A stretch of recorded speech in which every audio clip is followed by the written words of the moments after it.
खुलुमबाय बयनिसिमबो नोंथांमोननि थाखाय माखासे खौरांफोर लानानै फैलायबाय आरो चेनेलाव गोदानब्ला अन्नानै चेनेलखौ साबस्क्राइब खालामनानै लादो बेल आइकनखौ एलाव होनानै ला जाहाथे नोंथांनाव सिगां नटिफिकेसन सहैग्रोयो। दानिया खोनासंलांदो। गिबि खौराङाव दङ चिरां जिल्लानि बासुगाव प्रेस क्लाबनि गोदानै लुफुंनाय न'खौ बेखेवबाय। बिटिसिनि खारिथि आरो सुबुं फोनांजाब बिफाननि मावफुं सोद्रोमा डक्टर नीलज सरगयारिया मैया गोबां गागि खौरांगिरि आरो गोबां दोलो आफादफोरनि दैदेनगिरिफोरनि नुजाथिनायाव बासुगाव प्रेस क्लाबनि गोदानै लुफुंनाय न'खौ बेखेवना होयो। प्रेस क्लाबनि गोदानै लुफुंनाय न'खौ बेखेवनाय समाव मावफुं सोद्रोमा डक्टर नीलज सरगयारिया बासुगाव प्रेस क्लाबनि जौगाथायनि थाखाय 5 लाख रांनि राङारि अनसुंथाइ फोसावो। लोगोसे हाबाफारियाव एमसिएलए सायखं बसुमतारी आरो ओनसोलनि गोबां दैदेनगिरिफोराबो बाहागो लादों। नैथि खौराङाव दङ जोबोद दुखुनांथाव खौरां। बाक्सा जिल्ला सालबारि खुस्राथारि माइनाव बाजारनि बानेश्वर बसुमतारी आरो जिगालि बसुमतारीनि फिसाजो बिए फार्स्ट सेमिस्टाराव फरायनाय मनिका बसुमतारीया थांनाय 8 दाननिफ्राय किडनिनि बेरामजों नाख्रेबजानानै दंमोन आरो देहा फाहामसालियाव फाहामथाय लागासिनो थानाय समावनो मैया मनिका बसुमतारीया अबथिरायै अरायनि थाखाय बे बुहुमखौ नागारलांबाय। थामथि खौराङाव दङ वान नेशन वान इलेक्शन बिथांखिखौ मिरुनि केबिनेटआ गनायथिबाय। फैगौ 2029 मायथाइनिफ्राय लकसभा बिसायख'थियाव खेबसेयैनो गासैबो रायजोनि बिधानसभा बिसायख'थिखौ खुंगोन। ब्रैथि खौराङाव दङ लेन्ड इसवारिनि मानिबेगजों लोगोसे फोरमानलाइफोर गोमादों। चिरां जिल्लानि सिङाव थानाय 2 नं आइफवालि गामिनि थागिबि लेन्ड इसवारिया बेलासि समाव बेंटल बाजारनिफ्राय न' फारसे थांफिननाय समाव बेंटल फरेस्ट बिट मावख'निफ्राय CNL फरायसालिसिम जानथायनि गेजेरावनो गावनि पकेटनिफ्राय गोबां गोनां फोरमानलाइफोर डकुमेन्टजों लोगोसे मानिबेग गोमादों। मानिबेगाव 8,000 रां दंमोन होनना फोरमायदों। गोमानाय फोरमानलाइफोरा फारियै ATM card, driving licence, PAN card, voter card, Aadhaar card, गारिनि आरसि, पस्टेल एकाउन्ट बायदि बायदि। बेनिखायनो सोरबाफोर मोनसनबायदोंब्ला 8,000 रांखौ लाखिनानै फोरमान बिलाइफोरखौ हरफिननो थाखाय लेन्ड इसवारिया खावलायहरदों। सोरबाफोर मोनसनदोंब्ला 8638622677 मबाइल नाम्बारनि गेजेरजों खोन्थाहरनो खावलायदों।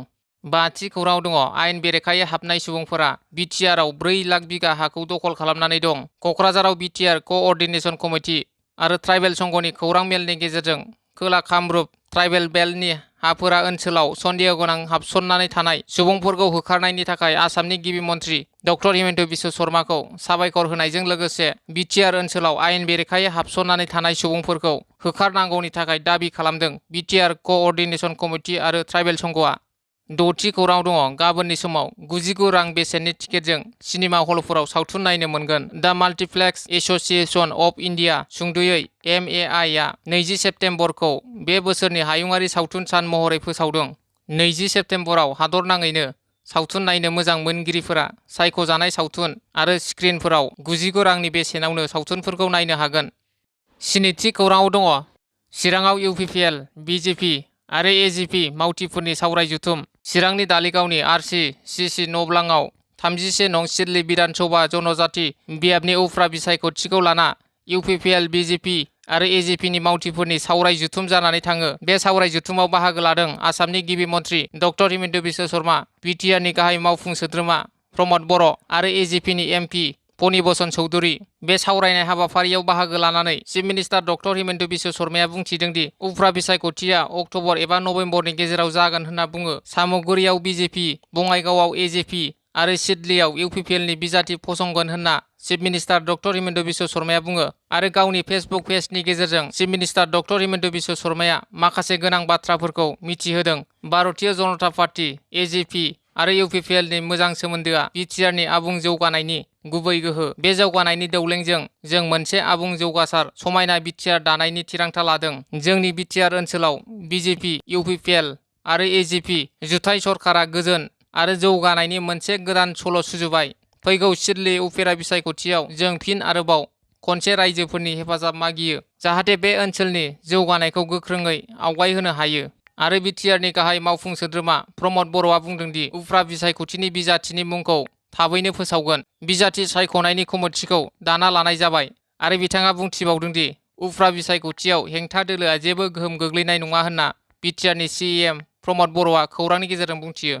8थि खौराङाव दङ लेबाननाव गिख्रंथाव फेजार बेरफ्रुनायजों 9 सुबुंनि जिउ खहा आरो 2800 सुबुंनि जोखोम। थांनाय मंगलबाराव लेबाननाव फेजारफोर बेरफ्रुनायनि जाहोनाव हेजबुल्लाह दावहारुफोर आरो नोगोरारिफोरजों लोगोसे गासै 9 सुबुंफोरनि जिउ खहा जादोंमोन। आरो खमैबो सा 2800 सुबुंफोरा जोखोम जादोंमोन। जिउ खहा जानायफोरनि गेजेराव सासेया 8 बोसोर बैसोनि हिनजावसाबो दंमोन। लेबानन सरकार आरो हेजबुल्लाहया बे जाथायनि दायनिगिरिखौ थोंजोङै इजराइलनि फारसे आसि दिन्थिदों। इजराइलनि मसादआ हिजबुल्लाहनि ताइवानजों बानायनाय फेजारफोराव बेरफ्रुग्रा बेसाद दोनदोंमोन। गुथि खौरां दङ। क'क्राझार जिल्लानि जुमदुवार बियाबनि सिङाव थानाय खासियाबारियाव बिपिएफनि गेदेर जयनिं हाबाफारि। गसाइगाव महकुमानि सिङाव थानाय खासियाबारि आर'नाइ गेवलां गेलेग्रा फोथाराव सानसेनि मेहेरगोनां हाबाफारि लानानै बिपिएफ दोलोनि गेदेर जयनिं हाबाफारि खुंफुंदों। मैयानि बे जयनिं हाबाफारियाव बिजेपि, जिएसपि, इउपिपिएल दोलोनि गासै सा 3699 नि बांसिन सुबुंफोरा बिपिएफ दोलोआव जगदान जाफैदों। मैयानि बे हाबाफारियाव बिटिसिनि बारग' गाहाय मावफुं सोद्रोमा हाग्रामा महिलारि आरो सराइबिल बियाबनि एमसिएलए मृत्युन्जय नार्जारिजों लोगोसे गोबां गुबुन गुबुन बिबानाव थानाय दैदेनगिरिफोराबो बाहागो लाफैदोंमोन। बे मेलाव बाहागो लानानै बिटिसिनि बारग' गाहाय हाग्रामा महिलारिया खौरांनि गेजेरजों बुंदों दि बिपिएफ आरो इउपिपिएल दोलोनि गेजेराव गोरोबलायनायनि थाखाय सावरायगासिनो दङ। खनथाम सावरायनाय जाखांबाय, नाथाय बियो दासिमबो फिथाइ गोनां जायाखै। गोबां सावरायनाय जादोंब्लाबो बेखौ दासिमाव थिक खालामनाय जायाखै आरो सावरायनाया सोलिलांबाय थागोन होनना बिथाङा बुङो।